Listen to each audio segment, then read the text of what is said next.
le N3S a plusieurs fonctions. Elle a une fonction de formation initiale après un concours. Il y a une formation de 18 mois qui permet d'accéder aux fonctions d'agent de direction de la sécurité sociale, c'est-à-dire les personnes qui sont dans les caisses d'allocation familiale, dans les caisses maladie, dans les caisses retraite, dans les URSSAF, mais aussi en ARS.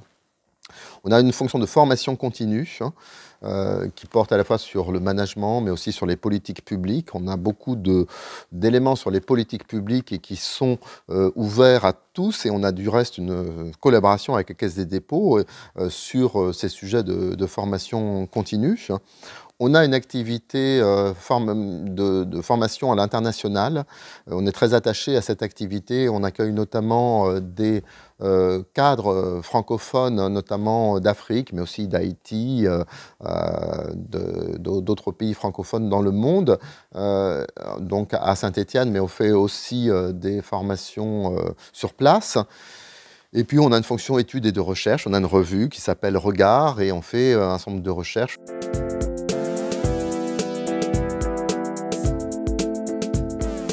Moi, je pense que ce champ de la protection sociale, c'est un champ qui couvre aujourd'hui un tiers de la richesse nationale, qui est beaucoup plus large que le budget de l'État, qui concerne tous les Français, qui est un enjeu non seulement de finances publiques, mais un enjeu sociétal. Ça fait partie du vivre ensemble, ça exprime des valeurs, les valeurs de la vie humaine notamment. Finalement, c'est quand on dit accès aux soins pour tous, c'est les valeurs de la vie humaine. Et je crois qu'il faut rappeler que nos démocraties occidentales, aujourd'hui, elles sont fondées sur cette valeur de la vie humaine. Ça nous distingue d'un certain nombre d'autres régimes, je crois. Et la sécurité sociale, c'est l'expression de ces valeurs, comme disait fort bien Simone Veil d'ailleurs. Donc c'est ça, et ça a besoin d'être pensé. Ça a besoin d'être pensé, c'est des grandes évolutions. Et donc l'école s'efforce de travailler à la fois à la transmission, notamment vis-à-vis des jeunes générations aussi, on a une mission jeune, mais à la transformation aussi de l'ensemble de ce système, parce que c'est un système donc, qui a des racines anciennes, mais qui a été fondé, comme on le sait, il y a à peu près 75 ans, en 1945, mais qui a besoin d'évoluer en fonction de l'évolution de la population et des risques sociaux.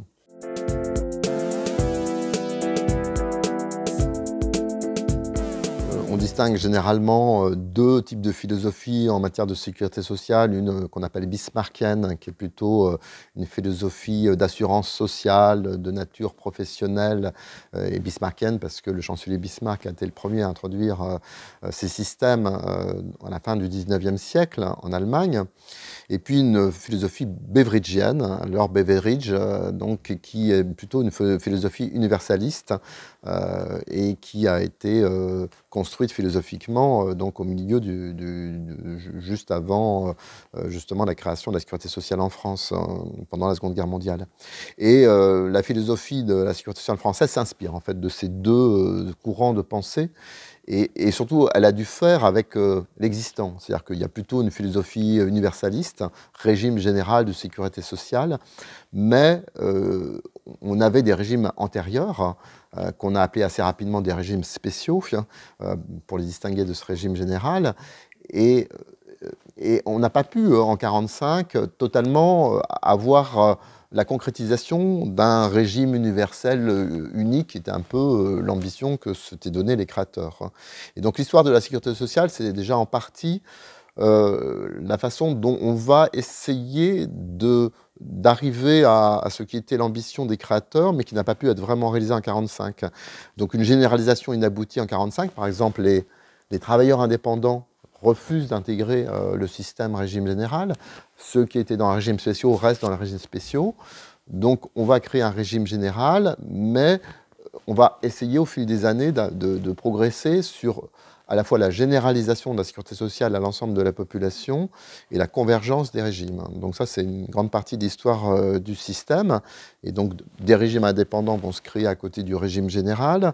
Les régimes spéciaux vont continuer à exister. Et dans la période récente, et notamment pour des raisons de soutenabilité du système, on va essayer de faire davantage converger l'ensemble de ces systèmes. La période récente est marquée par à la fois des droits qui vont être plus liés à la résidence, c'est notamment la loi CMU, du côté de l'assurance maladie, mais aussi des efforts de convergence, et notamment sur les systèmes de retraite, puisque c'est certainement sur le risque retraite que nous avons la plus grande diversité de régimes dans le système de sécurité sociale français.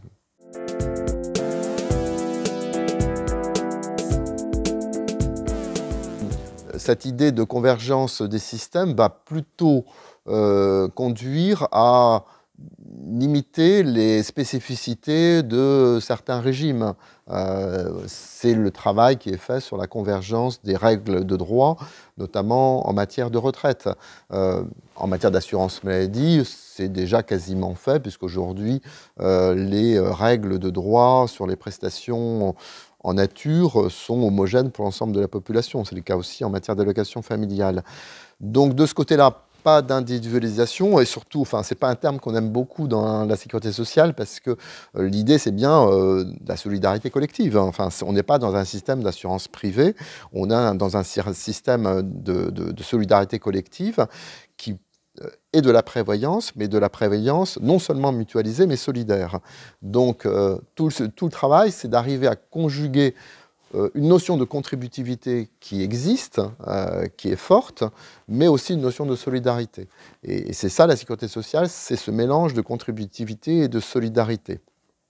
Alors en revanche, ensuite, dans les risques qui sont pris en charge par le système, dans la façon dont le système va répondre aux besoins de l'individu, parce que c'est un système collectif, mais qui est destiné à accompagner l'individu dans sa vie, à le protéger des risques, mais aussi à l'aider à davantage d'autonomie. Moi, je dis souvent que la sécurité sociale, c'est un système d'autonomie solidaire.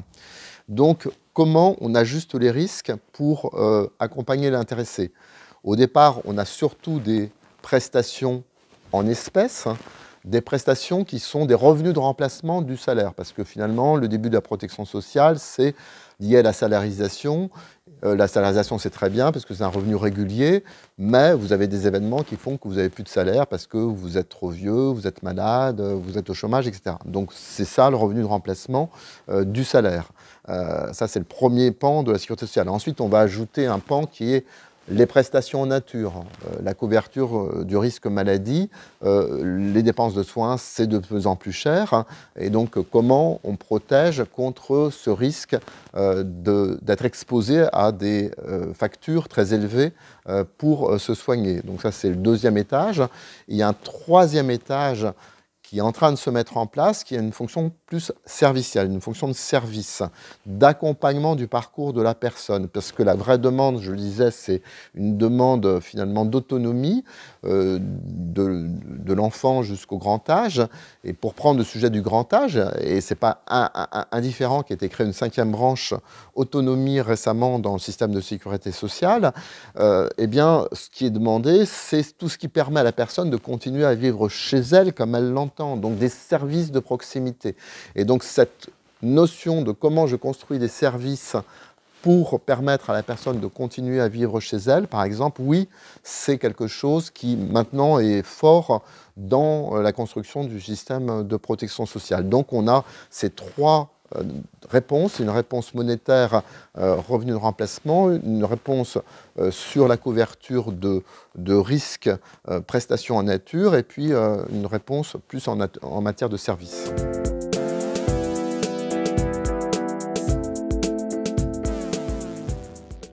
Les admirations, elles sont partout, hein, par ailleurs, dans le système, elles sont immenses. Donc, on a des systèmes d'articulation en base complémentaire, mais plus généralement, on a des sujets de décloisonnement entre les risques sociaux et entre les acteurs. On a un système très sophistiqué en France, très sophistiqué, qui coûte cher. Et pour autant, le paradoxe, c'est que des gens ont du mal à avoir accès au droit, quelquefois. Justement, peut-être parce qu'il est trop compliqué, trop sophistiqué. Et ensuite, on commence à avoir des problèmes de difficulté sur certains territoires à accéder réellement aux services. Par exemple, aux services de santé, c'est par exemple le sujet des déserts médicaux. Donc, une des questions qu'on va devoir résoudre, c'est comment on favorise l'accessibilité. L'accessibilité, soit qui est rendue complexe par par le fait de justement la complexité du système, soit par le fait qu'il y a une difficulté à trouver des offres. Donc voilà, il va falloir travailler beaucoup plus sur cette accessibilité, ce qui veut dire travailler quelquefois sur l'organisation de l'offre. Par exemple, le système du médecin libéral tout seul, qui travaille tout seul par rapport à un patient, c'est quelque chose, à mon sens, qui est complètement obsolète par rapport à l'organisation du système de santé. Et donc, il faut les assureurs maladie, base complémentaire, mais surtout base, doivent travailler énormément avec ceux qui organisent le système de soins pour construire une nouvelle offre. C'est les communautés professionnelles de territoire de santé, c'est des nouveaux rapports entre les soins primaires et l'hôpital, et la question du décloisonnement est une question centrale pour mieux répondre aux attentes de nos concitoyens, avec des conditions disons, acceptable pour la collectivité sur le plan financier, parce que un des sujets qu'on n'a pas encore abordé, mais quand même, c'est la soutenabilité du système, et c'est un sujet majeur. Avec le vieillissement de la population, on a un sujet de soutenabilité du système, et donc il y a des efforts permanents pour essayer de travailler sur cette soutenabilité pour pouvoir le transmettre aux générations futures.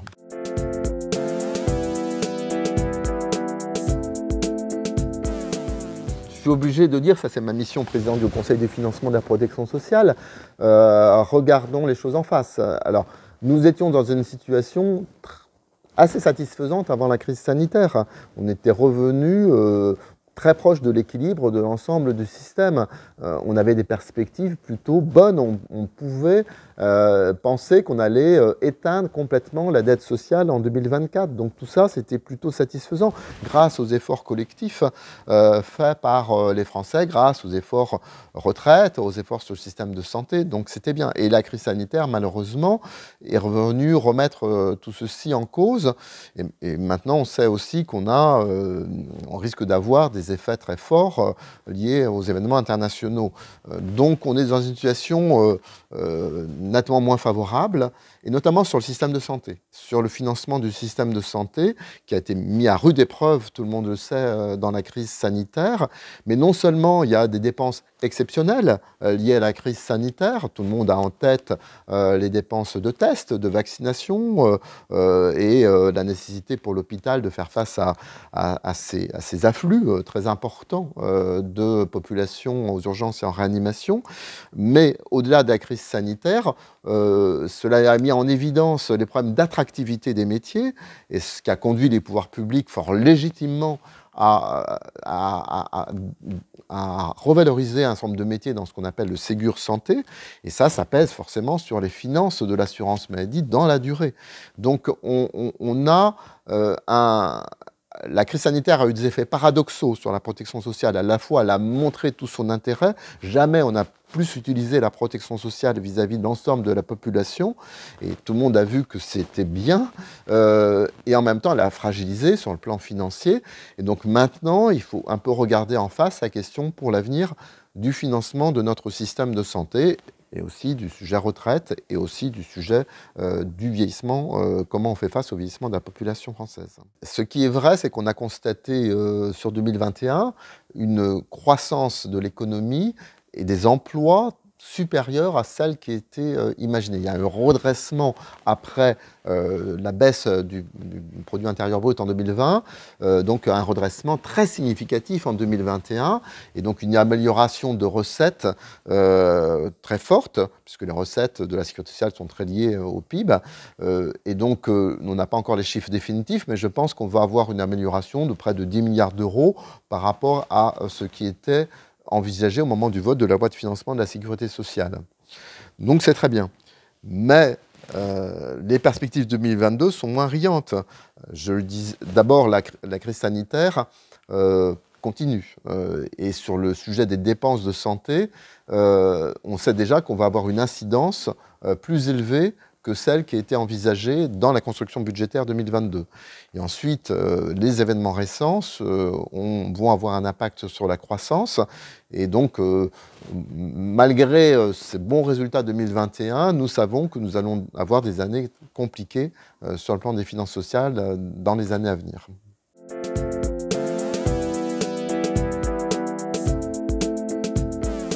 La Caisse, traditionnellement, était un opérateur sur un certain nombre de sujets, notamment le sujet retraite, en gérant un certain nombre de caisses de retraite. C'est pour ça que d'ailleurs on l'appelait plutôt direction des retraites, etc. Je pense que cette évolution vers la direction des politiques sociales s'efforce d'avoir une vision plus coordonnée d'un certain nombre d'éléments qui, pour certains, étaient déjà présents dans l'activité de la Caisse, mais n'étaient pas peut-être suffisamment coordonnés. On va retrouver aussi le sujet du décloisonnement, je pense, que j'évoquais sur les acteurs. Il peut concerner aussi la Caisse des dépôts et, par exemple, par rapport au sujet grand âge, la question de mieux mettre en synergie différents instruments dont bénéficie la Caisse par rapport à ce sujet grand âge. Bien sûr, elle peut être gestionnaire du système de retraite, mais elle est aussi un acteur du logement, un acteur aussi qui gère des établissements médico-sociaux.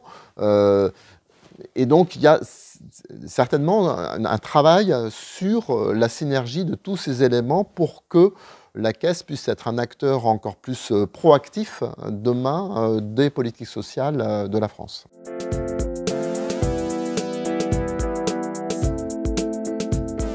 Je relis beaucoup ce qu'écrivait Pierre Laroque. Donc on sait que Pierre Laroque a été l'artisan de la construction du système de sécurité sociale en France en 1945. Il a beaucoup écrit, il a écrit notamment des formes de mémoires. Eh bien, moi, je trouve souvent qu'il y a des éléments très, très intéressants et très d'actualité dans la pensée de Pierre Laroque. Donc voilà, moi, ça, c'est des choses qui m'inspirent. Mais je souligne aussi qu'on va faire paraître dans le courant de l'année un recueil d'articles de Jean-Jacques Dupéroux, qui était un grand professeur pendant des décennies sur la protection sociale à l'université, le grand maître de la protection sociale à l'université. Et je pense aussi que ce recueil d'articles peut être une source d'inspiration pour les uns et les autres.